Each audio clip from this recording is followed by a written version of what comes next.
A major portion of this chapter, this unit, is Lewis structures. Lewis structures are particularly important for covalent compounds. We also can draw them for ionic compounds, and sometimes they can be useful for helping us predict the ratio of metals and nonmetals that I need to form a good ionic compound. But we're typically going to use them for understanding the bonding nature of covalent compounds.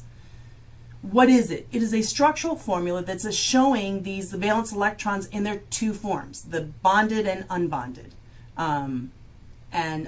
So with covalent compounds, I really just show it in their bonded form.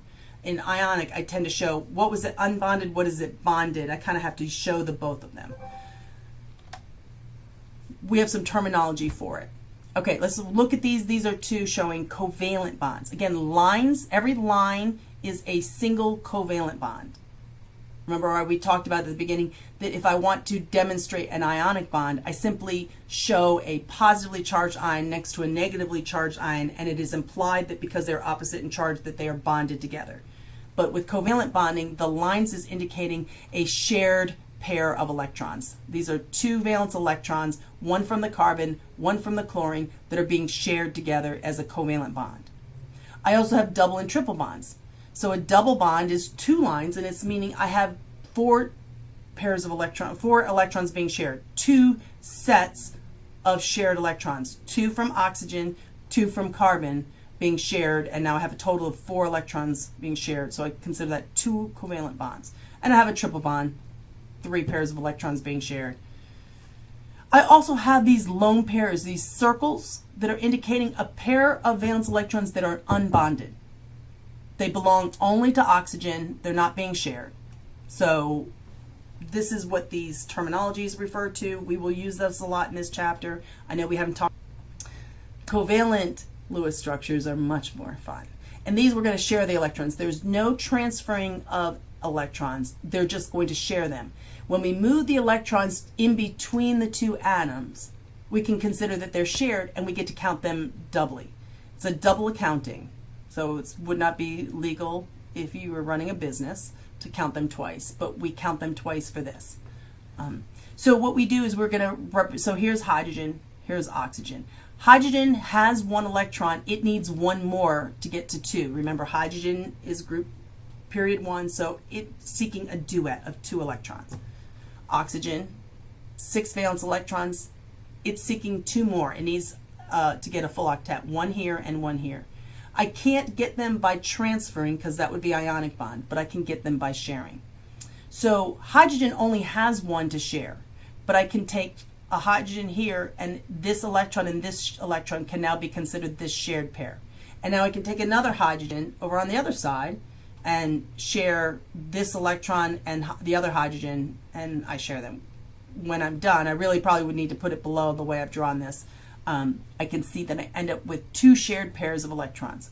It's a little hard noticing shared pairs when they're written between each other, so a lot of chemists, myself included, represent it with a line because it's a little easier to tell.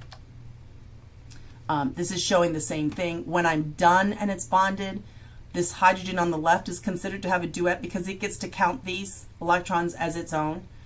Oxygen has a octet because it counts its 2 electrons that are not being shared plus these 2 sets of electrons that are being shared. It counts it as its own. And over here, the hydrogen is counting these. It's got a duet. So everybody's happy. I've achieved octet, or duet in the case of hydrogen, and I have a stable covalently bonded molecule. Note that in reality, I only have 8 electrons total. But if I'm counting 2 plus 8 plus 2, it's 14. So it's a double accounting method. All right, so what are the rules for drawing Lewis structures for covalent compounds? Get very, very, very familiar with this. We're going to do this a lot. First, you have to be given the chemical formula. The chemical formula of the covalent compound will tell you for each individual atom, you know how much valence electron it is. I add them all up together to get the total number of valence electrons. I am to put the lowest valence electron atom that is not hydrogen as a central atom. In other words, I'm looking for the one that has the potential to make the most bonds, that has the most unpaired electrons that are available for sharing. So the lowest valence one, but never hydrogen. Hydrogen can only share one electron, so it can't be in the middle. Middle means it has to form at least 2 bonds. And then I'm going to place the other atoms around the central atom. I'm going to connect the atoms to the central atom with a single bond. So I'm going to draw a line to represent a shared pair of electrons from the center atom to any of my outer atoms that I've just drawn around it. And then I kind of say, well, each of those covalent bonds represents 2 electrons. So I subtract them away from my total and I see how many I have left. For all the ones that I have left, they will be unbonded. I am going to put them as lone pairs on the outside atoms until I run out. And I'm putting them in the outside atoms until I get to 8 for each. I want a total of 8 electrons for each atom. If I have any remaining, I put them on the center atom. I think here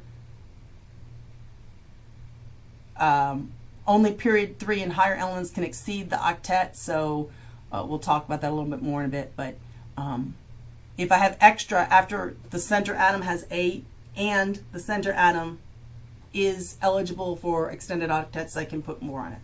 And then I want to check octets. Sometimes I can check octets if I ran out of electrons early and the outer atoms might have good octets, but the inner atom does not. If I have a situation where I don't have octets for everything, then I move electrons around. I can move electrons around by taking a lone pair and moving it to be a double bond or a triple bond, making an additional bond, and then that sort of adds extra electrons into that center atom and achieves my octet that I'm looking for. So let's do an example. CO2, carbon, 4 electrons, oxygen is 6, but there's 2 of them, so I add it twice. I get a total of 16 electrons. Carbon is lower, has the 4, so it's the lowest valence one. There is no hydrogen in this, so I don't have to worry about that. So I put carbon in the middle, I put the oxygens around it, put it on the left and the right, and I draw a single bond. This bond is representing 2 electrons, this bond is representing 2 electrons, so I go from 16 minus 2 is 14, minus 2 is 12. So I have 12 electrons left. Now I put them on the outer atoms. 2, 4, 6, 2, 4, 6, so that's my 12. I ran out. And now I want to check what I have. So this oxygen has 2, 4, 6, and this counts as 2, 8 electrons. So it has a complete octet. This oxygen has 2, 4, 6 electrons. This counts as 1, 8 electrons. It doesn't count as 1. This covalent bond counts as 2. So I have 8 electrons. It has an octet. Carbon has 2, 4 electrons, but it needs 8. So I need 4 more electrons. I can accomplish that by changing a lone pair to a double bond. So I'll take 1 lone pair from this oxygen and bring it into the middle and make a double bond. 1 lone pair from this oxygen, bring it to the middle and make a double bond. When I do that now, when I count these octets, oxygen has 2, 4, 6, 8. Carbon has 2, 4, 6, 8. And this outer oxygen has 2, 4, 6, 8. So now they all have octets. And I have a total of my 16 electrons. I can't have more than 16. 2, 4, 6, 8, 10, 12, 14, 16. This is showing it using the same thing I'm kind of showing, but I'm just, instead of drawing lines, I'm using those pairs of electrons in the middle representing a shared pair. I find this more confusing than this, but I'm showing you both ways in case you see it in the book. Let's do another one. CClN. So I have 3 atoms, a carbon, a chlorine, and a nitrogen. 4, 7, and 5 are their valence. That adds up to also 16. And I need to, okay, I have to show you all. So this is my nitrogen, carbon, chlorine. I put my 2 bonds, so carbon went in the middle because it is the lowest valence. And then I put the nitrogen and the chlorine on the outsides, and I connect them with a minimum of 1 bond each. That used up 2, 4 electrons, and I have 12 left. Again, I start putting them on the outer atom. 2, 4, 6, 2, 4, 6. That's my 12. I've run out, so I never got to putting more in carbon. Now I check the octet. Nitrogen has 2, 4, 6, 8. It's happy. Chlorine over here has 2, 4, 6, 8. It's happy. Carbon has only 4. It needs more. So I convert lone pairs into double, or in this case, a triple bond. So I took the nitrogen, like I took this lone pair and this lone pair, and I made a double bond, and then I made a triple bond, and I end up with nitrogen having 2, 4, 6, 8, carbon has 2, 4, 6, 8, and chlorine has 2, 4, 6, 8. Now hopefully you're saying, wait a minute, but why'd you do that? Why didn't you just take one set from nitrogen or one set from chlorine and make 2 double bonds? I could have. Why didn't you take 2 from chlorine and make a triple bond between the carbon and the chlorine? I could have. So there's sometimes more than one way we can do this. Very shortly we're going to talk about resonance, and that means I draw the different possibilities. We're also then going to start evaluating and saying, yeah, but it turns out some are preferred structures over others. So first we just want to be able to draw it. This one would work. I do want you to learn how to check a Lewis structure. Many times you'll be given a structure to say, is this a valid Lewis structure? Or you'll be given multiple choice and you need to kind of track down, well, which one would be the best structure. First of all, a Lewis structure to be valid has to have the right number of total electrons. And the total count of electrons must equal the sum of all the valence electrons on the molecule. Eventually we're going to get to ions. It has to also accommodate the charge. If it's a positive charge, that means it has to be that many fewer in electrons. If it's a negative charge, I have to add that many electrons in. So I figure out the total valence electron, and when I add up dots and lines, and a line represents 2 electrons and a dot represents 1, and I count them all up, it has to be equal to the sum of all the valence of the individual atoms in there. Otherwise it's not valid. Second, I have to have valid octets. All my non-hydrogen atoms should have an octet of 8 electrons in the form of bonds and lone pairs. Remember, each line is 2 electrons, each lone pair is 2 electrons. Note that I could accomplish that a couple ways. You could have 4 bonds, right? 2, 4, 6, 8. You could have 3 bonds, 2, 4, 6, and 1 lone pair, 8. You could have 2 bonds and 2 lone pair, or you could have 1 bond and 3 lone pair.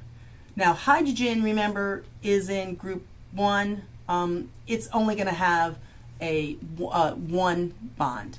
It has to be bonded to be in a molecule, covalent molecule, so it's going to have a bond, and that would give it its 2, and that's it. So you're only going to see hydrogen as single bonded, which is why hydrogen can never be a central atom. It always has to be an outer atom.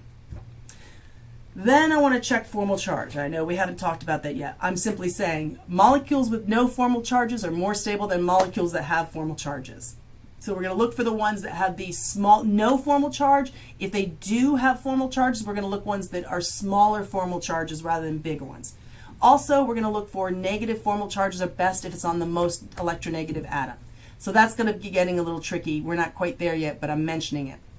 I also want to check for some octet exceptions. So I put this, kind of extended these octet check, but it turns out that that group 13 can have less than the octet.